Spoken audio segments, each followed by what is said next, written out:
it goes.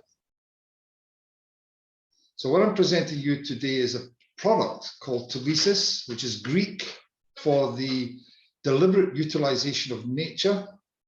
And we're introducing a technology which acquires water from the subsurface in order to acquire water that has two key attributes. One is that the water is intrinsically charged with latent geothermal energy, and the water also is naturally and very highly and effectively purified. So this product works everywhere in the world.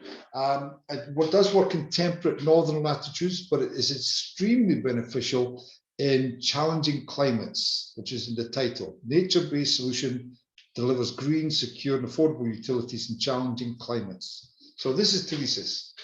Now, just to get the ball started, I don't want to spend time on this slide. I would ask you to do one thing for me, and that is to notice that in the far distance of this very famous image, this image is used by many people for many things. I've seen the same image used in carbon capture, but I found it in reference to district cooling.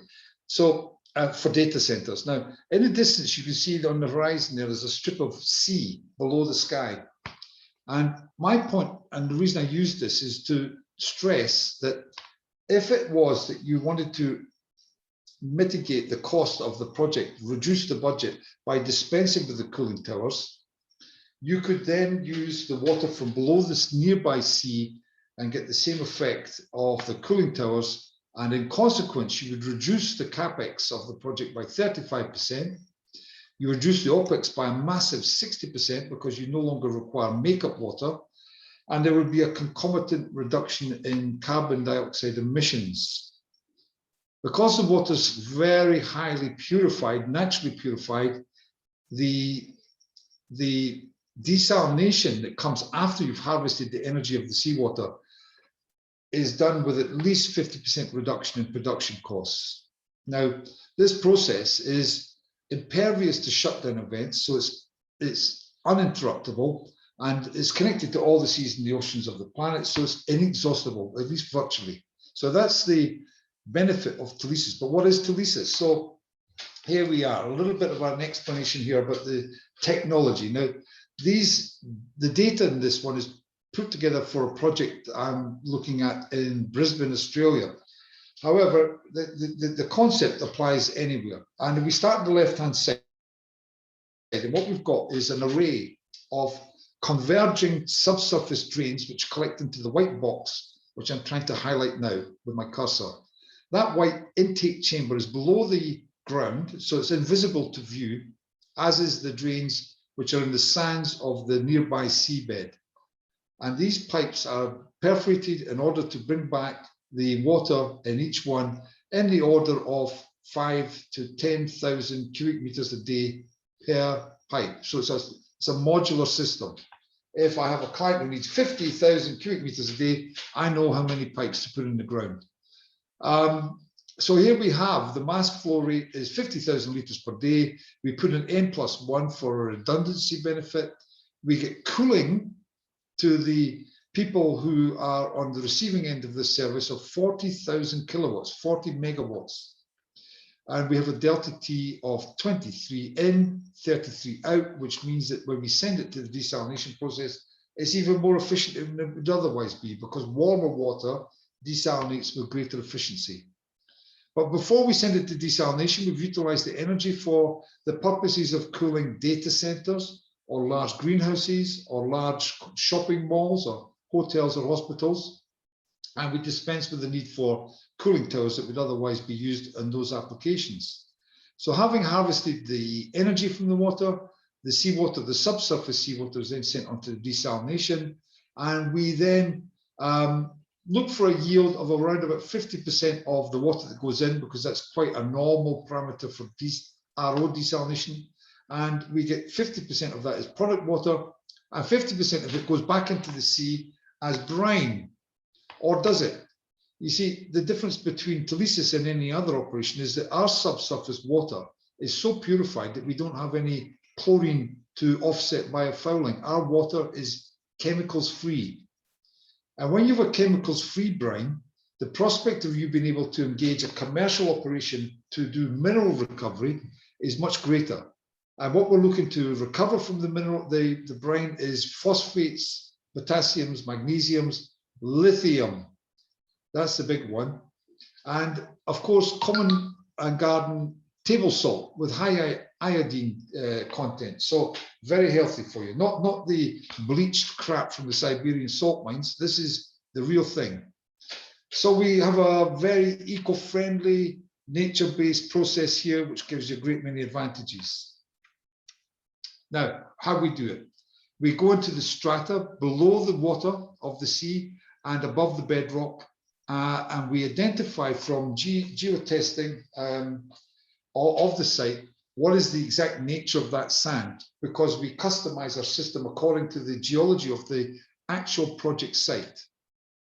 But what typically happens is if we took the water from the surface directly, we would get bacterial coliforms 30 to 35, turbidity of around 6, suspended solids of around 40, and the temperature would vary, of course, over the course of the year, and indeed over the course of the day if the water's shallow enough.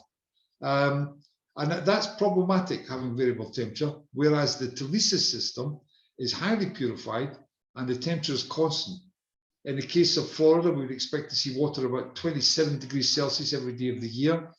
And that water could be used in lieu of cooling towers. But because we've taken the water from that strata, which is below the sea and above the bedrock, we're doing it without any harm. What normally happens with seawater intake is that you suck in all the marine ecology, the macroorganisms and the microorganisms, and you totally crush them and destroy them. We don't do that because we don't touch the marine ecology. So our system is very benign.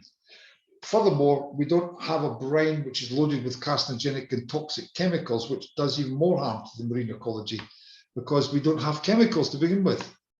Our system is very synergistic because we've got multiple utility applications from all in one process. It's an integrated system operation, which is the utopian way of doing things in the age that we live in now. There's a new school of thought that this is the way forward. The Build Back Better mindset says we need nature-based and we need system integration.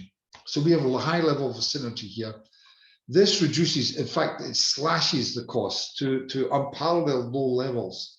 We do desalination at the 35% reduction in CapEx, 60 in OpEx, and of course, consequent reduction in cost to the service. We do desalination at 50% less than it would otherwise be. And those two economies come together to give you an economic benefit, which is greater than the sum of the parts. So extremely affordable, which means good news for developing countries. And that's where we're aiming to take this. We're taking this globally. Highly resilient, because we're tucked away underneath the sea and the seabed, nothing shuts us down. No red tide, no storms, no oil leaks, no natural swarming of fish, seaweeds, jellyfish, no events that would otherwise shut down can cause us to shut down. Now, when you take two aspects, one is that the feed source is inexhaustible, two, that it's harmless to the environment, taking it, that's the very definition of sustainable. So we're all these things. There's a great many things we can do with this water, and I really don't think that time's going to allow me to go through all this, but I'm trying to demonstrate here that with one intake, one subsurface abstraction system, we can do district heating in Chicago, data center cooling in Chicago. We can provide desalinated water, although I doubt Chicago might need that, but further south, elsewhere in the US, it most certainly will be. We can use all these utilities to serve aquaculture, the built environment, shopping malls, data centers, hotels, horticulture, greenhouses with high yield, and the food and beverage industry, the notorious Nestle, Coca-Cola, Pepsi-Cola issues around the world where they're taking the water from the locals to sell it back to them in the form of fizzy brown water is not acceptable. So we can give them something that's much more publicly beneficial. So that's the advantages. How we do it? Well, we start by going underneath the sea, and we insert with horizontal directional drilling our special drain design. Our special drain design is my precise USP, because what I've done is I've invented a system that overcomes the effect of the inverse square law to give me uniform pressure across the entire length of the drain. These drains bring back, as I mentioned earlier, 5, perhaps as much as 10,000 or 10 million litres a day, 10,000 cubic metres a day, each one, and we bring them back into the intake chamber and we get it ready for sending on to further parts of the process. Now, before we send it to the RO desalination plant, in this case, we put in a little valve configuration here, which costs next to nothing in the big picture of things, but it does allow us to come back later and utilize this water if it is that our first objective is to get the community some drinking water and water for industry. If we don't do the mineral recovery immediately, what we can do is put the brine back into the sea with minimal environmental impact because there is no chemicals in that water. So what we then do is this is to demonstrate the economies actually. The subsurface is hidden away from view and serving the condominiums and the likes that's on the Florida coast there. But what we've got here in this chart is a great many stages involved in desalination, and we take off an entire strata of the process by eliminating the need for chlorination, coagulation, flocculation, and every other ation. Indeed, even dechlorination, sludge disposal, etc., all eliminated because our water is so highly purified naturally. And incidentally, the beach sand works as an optimum filter because the dynamic action of the sea above, the waves, the tides, the currents, the storms, they keep the filter in tip-top condition. And indeed, precursor versions of Telesis in Fukuoka, Japan, and my own two in Bahrain have been running now without a day's incidents for at least 12 years, 20 years in the case of the Japanese Fukuoka version. Now, not a day's maintenance, not a day's chemical, nothing needs to be done. It just lies there in the sea and it does its job. We come back because we realize what great value we could get by utilizing the water that we've abstracted in two processes. So we say, let's go back to these valves we made earlier. Let's divert the water into our data center for free cooling and then allow the water to go back once we've harvested the energy back to the original desalination plant. And we've now got two revenue streams. These revenue streams continue indefinitely because the system does not shut down. It's impervious to storms, oil leaks, etc., chemical-free, maintenance-free. Mentioned all that earlier. Risks. Have we de-risked this? What are the risks? Well, first of all, we would describe Telesis as a very low-risk operation. We've de-risked it as best as it's humanly possible to do, and we've already got a system which is impervious to shutdown events and other issues that would otherwise risk the operation. But how did we get to the de-risk status? Well, when we're asked to look at a project in, for example, Texas, we go to the coast of the site, the project, and we check the geology. We check to see that have we got sufficient volumes of sand, i.e. is the sand in the sandwich between the water and the bedrock sufficiently deep for us to get our drains in? Does the sand hydrogeological conductivity, in other words, the porosity, does the sand porosity allow us to get water from the sea above into the sand when we abstract the water from the saturated sand? And is there an issue with hazardous biogeochemistry? Dead creatures sink to the sea bottom, and sometimes when there's not enough dynamic action, they stratify into an unpleasant layer of decomposing animal matter. And we don't want to water from there because, in fact, that would be harder to treat than it might otherwise be. So we need to avoid it. Now, if the answer to 1, 2, and 3 is no, no, or no, we walk away. Any one of those three is no, we walk away. We say, thank you for your inquiry. We can't help you. Good luck. However, I've got to say that I would be pitching Telesis if that was to happen to us more often than not. In fact, that's extremely unlikely to happen. We would do a benchtop survey of the site, and we would see that we were likely to gain the right results. This is not bias evidence. We're looking objectively, do we have the right conditions? But the chances of finding the right conditions are very high. But I stay as a go, no-go test because the value of it is we don't waste anybody's time if it's a no-go. But when we've found that we have the right conditions and it is a go test, we can proceed with the certainty of success. It cannot fail. My drains have been validated in computational fluid dynamic analysis. It's a fundamental fact of engineering that you put perforated pipes into saturated sand, you will bring back water, so it cannot fail. HD, horizontal directional drilling method to install the drains, is the darling method of the oil and gas industry. It's been running for 10 to 15 years. It doesn't fail. There's no risk of failure after we get the go from the go, no go test. That's me. I have been in engineering all my adult life. I started in Scotland, in Edinburgh, working with an architectural practice called Rumjum, Robert Matthew Johnson Marshall Partners. But over the course of my career, I was in London during the boom days, played a big part in the Canary Wharf, Broadgate, Liverpool Street developments. I then went overseas, joined an American company called Flack & Cutts, who sent me to Kuala Lumpur. And I stayed with them and went to their Hong Kong office and designed what was then the world's largest internet data center for Acer, who have a research and development park in a place called Long Tan up in the mountains of Taiwan. Sometime later, I was sent with a company I joined sometime earlier called Bovis.